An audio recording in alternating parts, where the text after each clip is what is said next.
The electric car was still plugged in, but inside, the moans and frantic movements of my husband and his mistress echoed.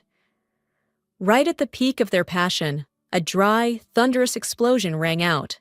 The fire erupted, devouring the entire cabin. When I arrived, thick black smoke was billowing, and through the blistering glass, I saw my husband, naked, screaming for help. I walked closer, looked him straight in the eye, and smiled. What would you do if you were in my place? Save the cheater or turn your back and walk away? Leave your answer in the comments. I'm reading every one of them. I'm Lauren. It all happened on a Tuesday night in October, because of course, life-changing disasters never show up on sunny days. They just barge in like an uninvited guest at your weekend barbecue. David and I had been married for 8 years, and I used to think our biggest problem was his habit of leaving half-finished coffee cups all over the apartment. Turns out, it was his wandering hands that were the real issue. The message came at 11 p.m.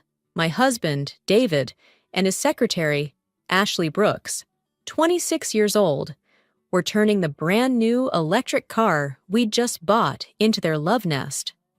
Unable to hold back, they threw themselves at each other in a fit of wild lust right inside the car. But right at the climax, a battery malfunction caused the vehicle to suddenly catch fire. When I sped into the tower's parking level, the flames were already raging, engulfing the once sleek metallic body like it was the star of some Hollywood action flick. David, shirtless, hair a mess, was pounding the window and screaming, "Lauren, help me! Call someone!" Ashley, her designer blouse disheveled, was choking on smoke, her mascara smudged across a face that had clearly been carefully made up, as if she were about to walk a red carpet. I stood there, my heart not beating any faster than usual, just feeling a strange emptiness. Maybe I had cried all my tears already, so now there was nothing left to fall. The parking lot was as silent as a graveyard. Only the crackling fire and David's desperate banging could be heard. I found a fire extinguisher hanging on the wall, sprayed it continuously at the car like some action movie hero. But the flames only laughed at my efforts, burning even more furiously. It was like trying to put out a wildfire with a bottle of mist. "I've called 911! They're on their way!" I said, my voice completely flat. Inside, I felt nothing. No pain, no panic. Just a sharp calmness, like when you realize your Starbucks order is wrong, but you're too tired to argue. David and Ashley, trapped in the fire they created, deserved the consequences. And yet, in a split second, I reverted to the role of the wife.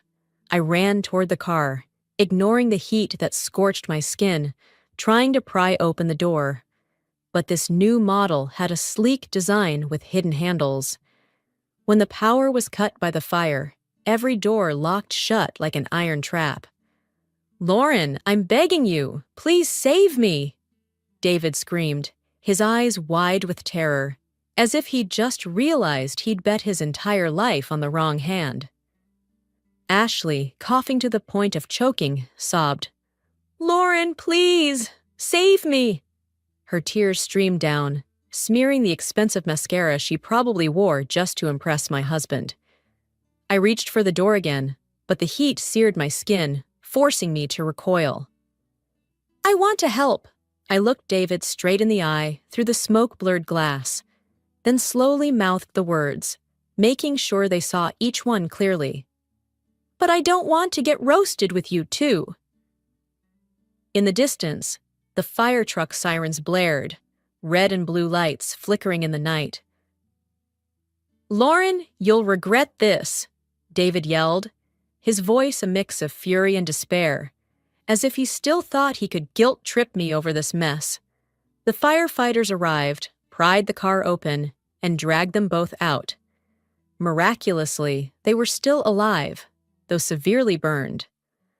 I stepped over Ashley's half-burned lace panties on the ground, still sparking with tiny embers, curled the corner of my lip into a faint smirk, then walked away. In the emergency room, the air was thick with tension, and time flew by like money vanishing at an Apple store. A doctor walked over, his expression serious, glasses sliding halfway down his nose. "Are you the patient's family?" he asked, his voice low but tinged with sympathy, like someone who's seen too much drama on a single shift. "I'm his wife," I replied, my voice as calm as the sea before a storm, though inside, a tidal wave was rising. The doctor hesitated, glancing at me as if deciding whether I could handle bad news. "Your husband and the female victim suffered severe burns to their lower bodies. They're stable now, but there's a complication. The extreme heat caused significant tissue damage, and their wounds fused together. We need to operate immediately to separate them, but the surgery may affect your husband's fertility." I blinked, feeling like I'd just heard a terrible joke I wasn't allowed to laugh at. Fused together? Seriously? The universe really does have a sick sense of humor. I covered my mouth as a tear rolled down my cheek, not from pain, but from holding back the burst of joy swelling in my chest. "Doctor," I said, my voice trembling like a stage actress in a dramatic monologue, "please save him." The doctor led me into a small meeting room, a cold space with fluorescent lights that made the exhaustion on his face even more obvious. He slid a stack of papers toward me, explaining in a flat tone, like he was reading from a script. "This procedure is extremely complicated. You'll need to sign the consent form as next of kin." I glanced through the glass window, where David lay unconscious on a stretcher, his body wrapped in white gauze, moaning like a wounded animal. Ashley, still fused to him in a bizarre position, whispered faintly, her voice strained from pain and fear, "Please, just do it." "I want to live." I walked over, took David's hand, and squeezed it just hard enough to make him groan in pain, his eyes opening wide in a fevered daze.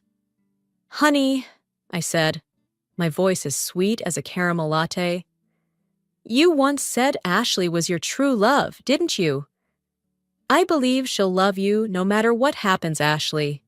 Eyes bloodshot, hair matted like she'd been doused with a bucket of water, struggled to pronounce each word clearly. "I love you, David. No matter what, I love you.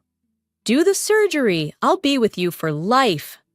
Her voice trembled, but she tried to sound sincere, like she was reenacting a scene from a cheesy romance film. David turned to her, his eyes lighting up with a spark of devotion, as if in that moment he truly believed Ashley was his entire world. Then he looked at me, gaze determined, and gave a faint nod, like he was surrendering himself to fate. Afraid he might change his mind, I quickly grabbed the pen and signed the surgery consent form. After the surgery, David was moved to the ICU, his body wrapped entirely in white bandages, looking like an Egyptian mummy freshly dragged out of a tomb. Ashley was wheeled into a regular hospital room, waiting for her family. I stood in front of the ICU glass door, watching David through the cold pain, the ticking of the wall clock sounding like a mocking soundtrack, dragging me back to the early days, back when we still believed in love and shared dreams. We met in college, two dreamers building a tech startup from scratch. In the beginning, we worked out of a rented garage on the outskirts of Los Angeles.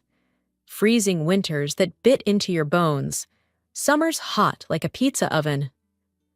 David once had a 102-degree fever and still clung to his laptop fixing a contract. I sat beside him, wiping him down with wet towels, worried sick and annoyed at how stubborn he was. Back then, he used to whisper with passion, "Once the company takes off, I'll buy you a big house in Beverly Hills, Lauren. Just wait for me. And I did wait, but when the money came, he fell for Ashley, the young intern with a smile as bright as stage lights. The reason he gave for the divorce was laughable. Ashley grew up in a small town. She's had it rough. I don't want her to suffer anymore. Oh, how touching. And what about me? The wife who stood by him through all the hard times, who endured all the pain, just for him to walk away for a fresh-out-of-college girl? As if I was born to suffer. Was all the pain reserved for me alone? When David's startup collapsed, I worked brutal hours at an investment bank by day and followed him to networking events at night, faking polite smiles in front of investors to salvage his dream. On those nights, I was so exhausted I could barely stand, but I clenched my jaw and pushed forward. David. He forgot the days we lived on nearly expired bread in a damp basement apartment. Forgot the nights I stayed up rewriting his business plans. The first time he asked for a divorce, I cried and held him, reminding him of our struggles. He pulled away coldly, saying, "You're only making me more disgusted, Lauren." The second time, I begged him to at least be decent, for the sake of 8 years together. He threw his wedding ring on the floor in front of me, the metal glinting like an insult. "End it," he growled.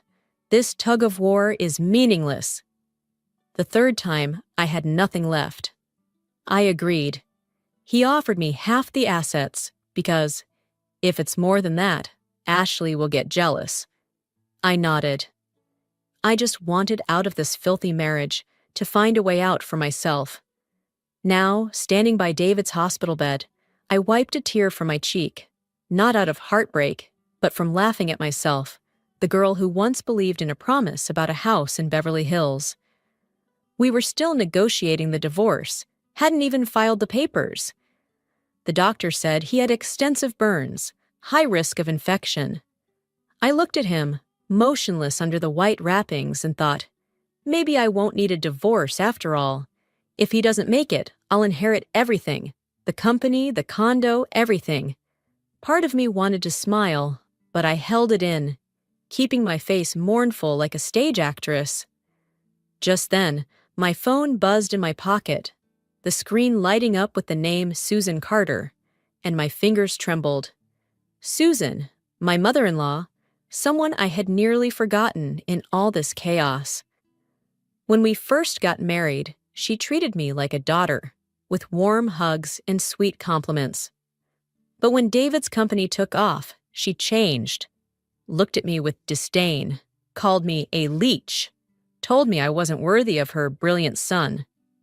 She once whispered to David, "You should find someone more fitting." "Lauren, transfer the money now!"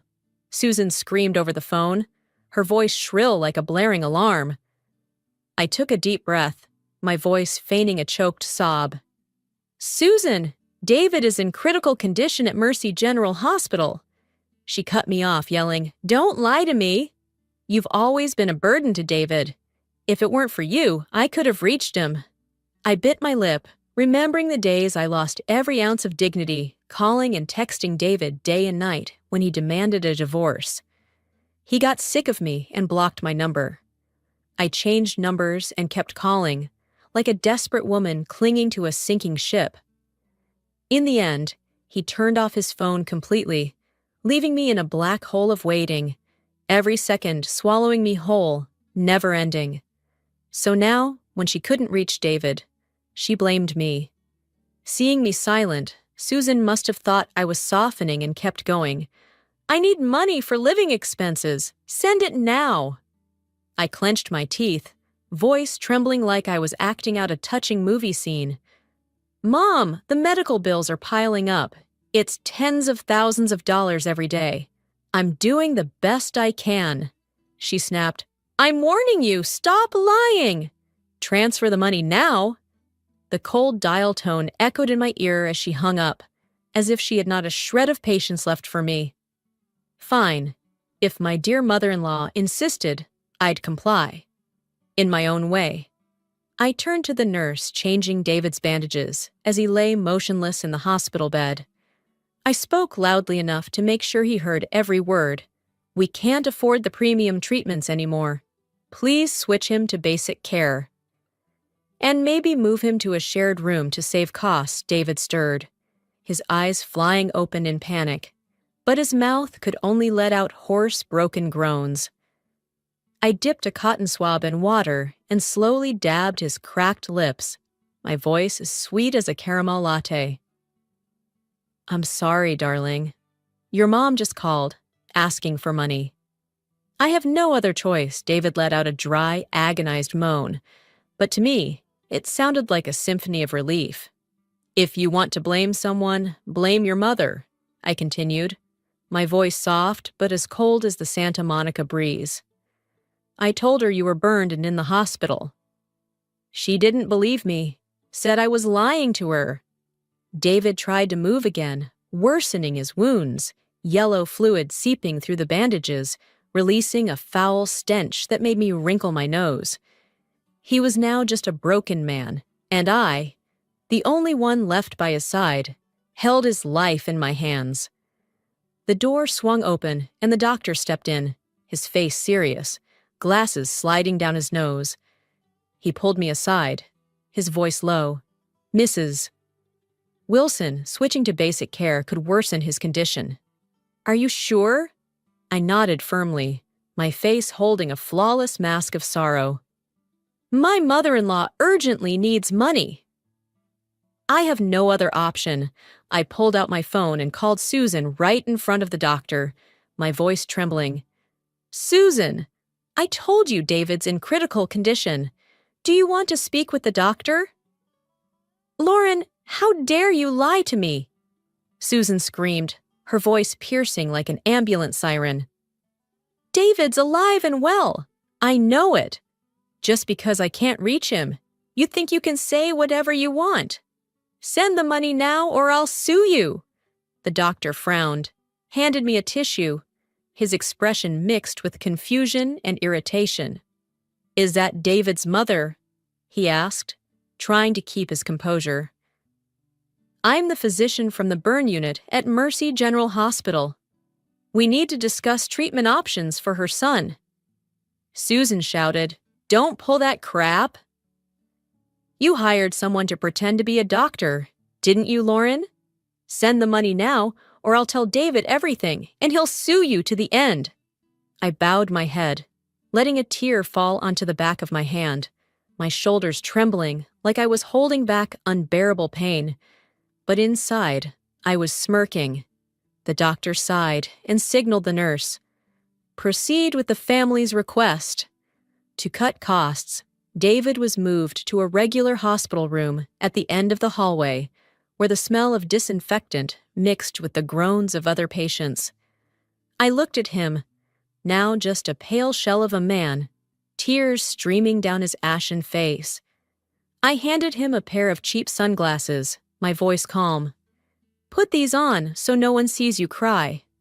Just like in the days he betrayed me, he never saw my tears. Not because he cared, but because he was sick of me. That night, I stood alone in the hospital corridor, the flickering lights reflecting off the floor like a cruel reminder that everything now was just a performance. I took a deep breath, regaining my composure. It was time to end this marriage, on my terms. Before agreeing to the divorce, I had hired a private investigator to look into David's assets, thinking it was just to protect my share.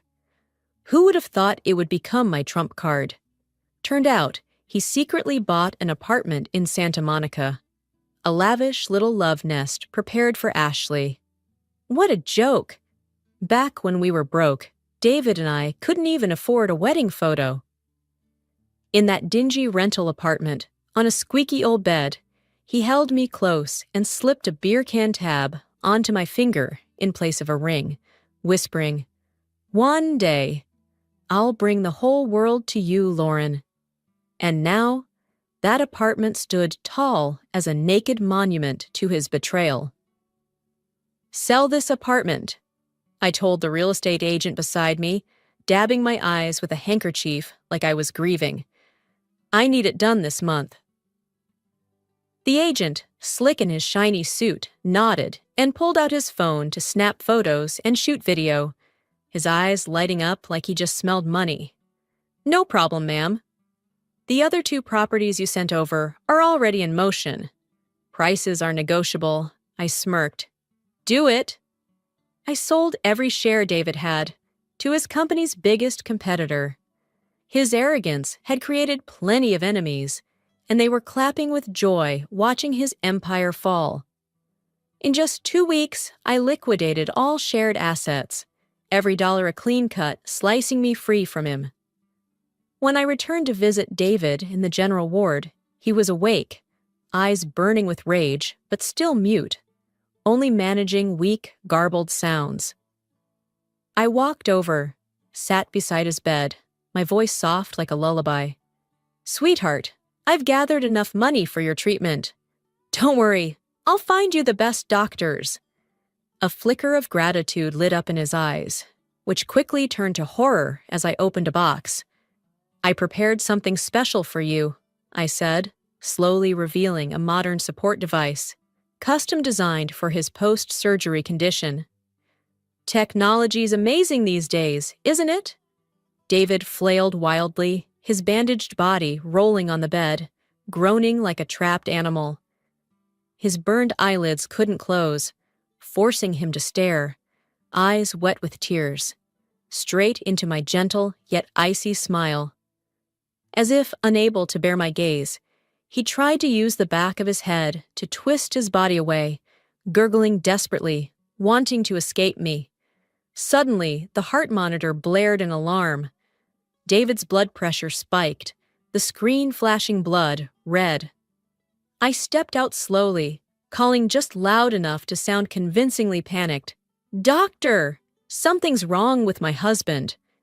He was rushed into emergency surgery, the wheels of the gurney screeching along the hospital floor like a frantic funeral dirge. Ashley, my husband's mistress, didn't make it. The burns were too severe, the infection too widespread, and she passed quietly. I had paid her hospital bills, not out of kindness, but because I wanted her to live long enough to face her guilt, to feel the cost of betrayal. But she wasn't strong enough, and I was almost disappointed. David didn't last much longer either. A pulmonary embolism during his second surgery took his life. The doctor stepped out of the OR, rubbing his forehead, voice low like reciting a line from a tragic film. I'm sorry, Mrs. Wilson. We did everything we could. The harsh stench of antiseptic made me stagger, gripping the wall. Not out of grief, just my body reacting to the suffocating air. David was gone, so quietly, as if he'd never left a mark on my life. My phone buzzed furiously in my pocket, Susan Carter's name blinking on the screen like a curse. Lauren, where's my money? She screamed. I took a deep breath. Susan, David's gone. He passed away this morning. Lies, she shrieked. He's somewhere on a beach with Ashley living it up. You just want to cut me out of his life. I didn't argue. I simply said, if you don't believe me, come to the memorial service at the Pasadena Chapel. See for yourself, David's memorial was held at a small chapel in Pasadena. I invited his friends, his coworkers, determined to give him a proper ending despite everything. His body, wrapped in bandages, lay in an open casket, the smell of antiseptic failing to mask the overwhelming stench of burnt flesh. Susan stormed into the chapel, her face twisted in denial, silver hair wild like it had just been whipped by the sea wind. This is a scam, Lauren! David's not dead, she screamed, pointing at the open casket. That's not my son! My son is somewhere on a beach overseas, sunbathing next to Ashley. Ah, so that's why. I stood there, eyes burning, forcing back a bitter smile. No wonder she never seemed worried. even after David had been in critical condition for so long. Turns out, before the accident, he had planned to run off on a trip with Ashley, leaving me and his beloved mother behind. Just like they say, man proposes, God disposes. "Susan, please," I said, my eyes glistening. "He's gone. Let him rest in peace." But Susan didn't listen. She charged toward the casket like a storm, shoving it off the platform. The sound of wood hitting the floor cracked like a gunshot, and David's body tumbled out, bandages unraveling, revealing charred, blackened skin, the stench of burned flesh mixing with antiseptic, making the air suffocating.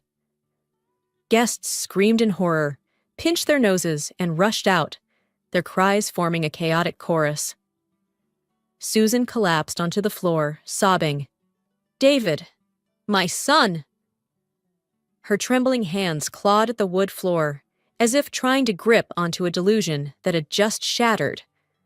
I walked over, pulled her up, my hand gripping her shoulder tightly, my voice shaking but razor sharp. "Susan, that's enough!" The memorial descended into chaos, and Susan, completely unhinged, accused me of faking David's death. She hired a lawyer, threatened to sue me, demanded her son's inheritance, claiming I had manipulated everything to take it all. But there was no will and no official proof of divorce. So legally, I inherited everything: the apartment, the shares, everything David had once taken pride in.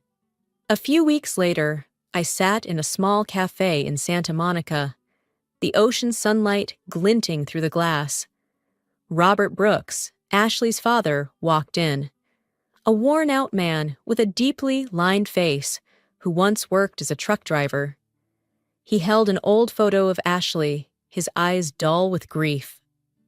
"Lauren, I heard you paid her hospital bills," he said, his voice catching in his throat. She was sorry. For everything I remembered visiting the hospital room when Ashley was still clinging to life. Her eyes red, her lips moving like she wanted to say something, but only faint moans came out. She wanted to live, but her body couldn't fight the burns and infection. Did I hate Ashley? Yes, a part of me still did. But what did it even matter anymore? A broken marriage doesn't shatter because of just a third party. If David had been loyal, would this tragedy have ever happened? Love, in the end, is a matter of conscience. "What do you need, Robert?" I asked, voice steady, eyes fixed on the iced coffee in front of me. He hesitated, his bony fingers gently stroking Ashley's photo. "My son, Ashley's younger brother, is a good kid. She helped pay for his college. Now she's gone, and we're struggling. I heard David bought her an apartment. Could you—" I cut him off, my gaze cold as the October sea breeze. "I'm sorry, Robert. Ashley was my husband's mistress. That home was purchased with joint funds." I pushed a folder across the table, my voice even. "Every dollar David spent on Ashley, I have a legal right to recover." That apartment included, then I softened my tone, "But this is the contract for the electric car. The fire was caused by a battery defect. You could sue the manufacturer. It won't bring Ashley back, but it might pay for your son's tuition." Maybe even more, Robert's hands trembled as he took the documents, flipping through the pages, a faint glimmer of hope lighting up in his eyes. "Thank you, Lauren," he said, voice cracking. "You have no idea what this means to my family." As he left, his footsteps were lighter, like he'd finally put down a heavy weight. And me? I looked out at the ocean, took a sip of my iced coffee, and thought, this city, I'll never come back to it again. 3 months later, I sat in the waiting lounge at LAX, the dim morning light filtering through the glass, casting a soft golden glow over the rows of plastic chairs. I scrolled through my phone, fingers gliding across the screen out of habit, killing time before my flight to Seattle. A viral video popped up, catching my eye. Robert Brooks, Ashley's father, filing a lawsuit against the electric car manufacturer, demanding millions in compensation for the negligence that took his daughter's life. The case was stirring up waves on social media. I smirked, not out of spite, but with a quiet sense of relief. Justice, though delayed, had found its way. My phone buzzed, Susan Carter's name flashing on the screen like one final reminder from the past. "Lauren, I've been thinking," she said, her voice softer now, as if trying to wash away all the venom she'd spewed before. "We can start over." "You're still family. Come back. We'll work everything out." I looked out the window, where the sunrise painted pale pink streaks across the sky, and I smiled. A smile as light as the ocean breeze, not angry, not bitter, just letting go. "Take care of yourself, Susan," I said, my voice low and slow, then hung up. The plane took off, its engine humming gently, lifting me away from Los Angeles. Through the small window, the city skyline faded, the gleaming buildings shrinking like dreams that had already broken. Last week, I had stood on Malibu Beach, where David and I once vacationed just after getting married, back when love was still pure. I opened David's urn, letting the sea breeze lift the ashes, swirling them into a tiny storm in the sky before they vanished into nothing. "Goodbye," I whispered, gently rubbing my fingers still dusted with the fine gray specks, soft as sand. "Maybe that Beverly Hills dream home promise turned to ash with you." The wind replied, soft but final, as if agreeing with my farewell. When the plane landed in Seattle, a light rain welcomed me, droplets tracing slow paths down the window like tears I had never cried. I stepped out, breathing in the cool air, the scent of rain blending with the faint smell of pine in the distance. No more Susan's screams. No more David's betraying eyes. Just me, a small suitcase, and a new road ahead, stretching out like the morning light. I had left Los Angeles behind, left the shards of a broken marriage, and found peace in the act of letting go. If it were you, in a broken relationship, would you choose to hold on, seek revenge, or let go and start over? Share your thoughts in the comments, and don't forget to hit subscribe so we can keep listening to more stories like this together.